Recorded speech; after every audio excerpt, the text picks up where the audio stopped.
I've never used a naughty step, and yeah, and I don't say that in a, you know, sort of, wow, I'm amazing. It's just, I think there's so much variation, okay? So every child is individual, and every child's needs are individual, and every child's behaviour is individual. But right at its core, we need to ask, why is a child behaving in a certain way? You know, I mean, some of the images that we just saw there, a little girl just screaming and screaming. Most children will not just scream and scream for no reason at all. So I think we've maybe gone from a point of going, you're screaming, this is not acceptable, you go over there, to which I think is a real progress to saying, why are you screaming? What is it that this behaviour is actually trying to express? And I know that we have the whole contra, view, which is, oh, children should be, disciplined. And I read a lot of comments on Twitter overnight that were coming in below underneath the show about, sparing the rod and spoiling the child, and children need to be shown, we were given the slipper when I was younger. Well, to which I say, OK, I'm sure there's a lot of people who were, beaten as children. I'm not sure that worked so well for everybody. Much nicer, much more sensible might be to say, let's try and find out what's going on here. But would you say it was an act of violence? I mean, the French have taken that quite far, right? It's not the same as a slipper. Sitting someone on a naughty step. No, I agree. I mean, the word violence is actually very broad. And you can have verbal violence, you can have emotional violence, so there's, again, as I say, I think in this context, it's maybe not very helpful to speak of it as violent unless you really define what that violence is. And we'll come to it, I'm sure, as the call's coming in, but it's so the way that you do it. So you could have one parent who will go to a screaming child, and again, it's really different if you've got only one child or you've got 3 kids, and they're all kicking off and you're tired and the fish fingers are burning and someone's chucking a chair at someone else and you're like, whoa, guys, split. So in those circumstances, you could say, you go and sit down there, please. You go and sit down there. I'm going into the bathroom for a minute. Just breathe. That's a very different... And then we can all have a chat. Right, what's the problem with you? What's the problem with you? This all sounds very idealistic. That's very different from just shouting at an already shouting child. I mean, you know this. What we're trying to do in raising our kids is teach them how to behave out in the real world. So if our response to shouting and massive frustration and anger, that is actually rage in a child. If your response to rage is anger and punishment, that's a very unhelpful thing to teach a child. Well, I have a million questions to ask. I'm sure. I'm about to enter into this, but we have got lots of calls, so I'll let you go first. Louise from Wiltshire, what's your question for Liz? Oh, it's not a question. I just wanted, I was following the topic on Facebook. And personally, I don't agree with the naughty step. I've never tried it with my children because as little babies, they would hysterically cry when they were left alone. And any upset would get worse and worse and worse. So I decided to try gentle parenting. And I don't follow you myself, Liz, I'm sorry, but I have read Sarah Ockwell-Smith.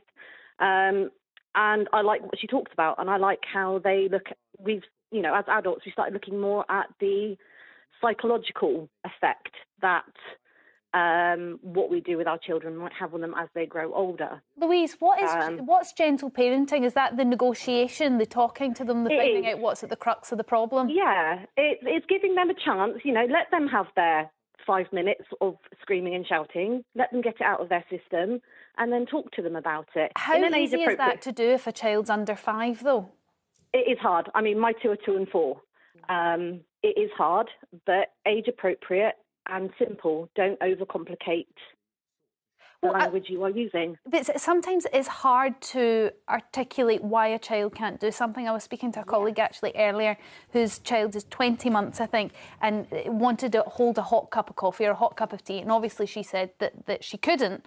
Yeah. But that's confusing as to why she can't do that and her mum can. And how do you negotiate that with a 20-month-old?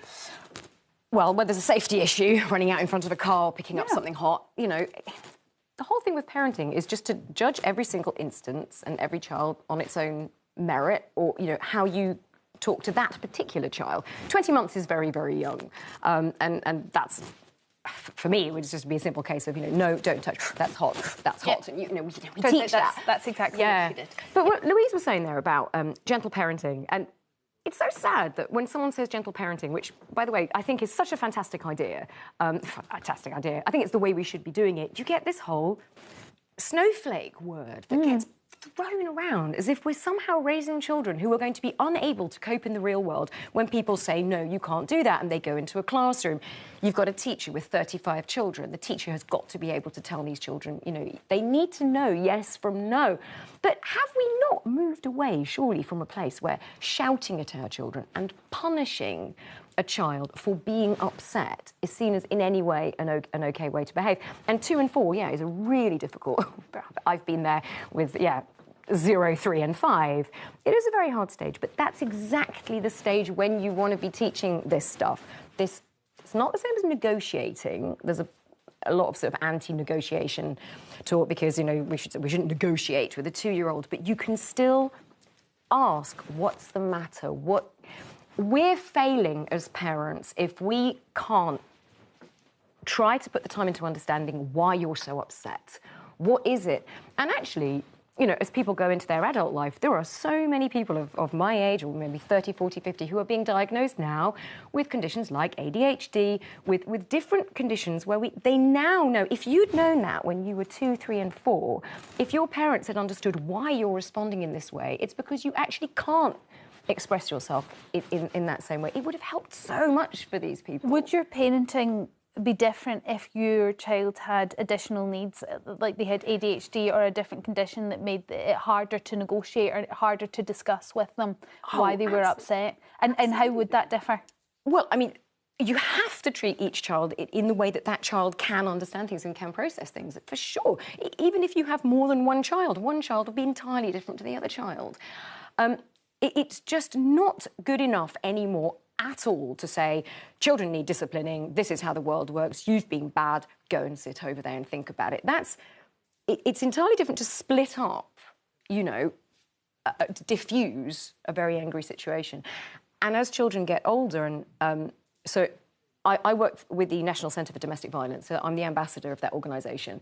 And one aspect of domestic violence, which is very rarely talked about, but I'm starting to hear more and more, is violence from children towards parents.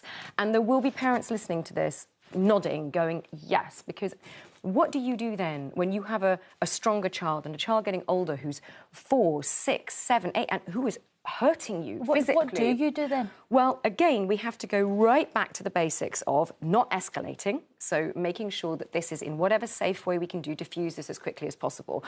It may well be that the answer to that is not go and sit there, because that's just more fuel to the anger. There is something called NVR, which is non-violent resistance, and there's quite a lot of work being done in this now, and how you can resist or calm a situation in a non-violent way. Sometimes that involves bending, or I always do this anyway, bending down to the level of the child, and just, if a child is okay with hugs and stuff like that, just come for a cuddle. So that works for most of my children. The temptation is to just shout at them and go, oh my God, I can't cope with this anymore. Do you want a cuddle? Almost every time, yes, I want a cuddle. And you have a cuddle, and then it's like, and we come. Now, some children don't like that, so, it's not prescriptive. Parenting is not prescriptive. It's all about, feeling and ascertaining what is right in this situation. We've got a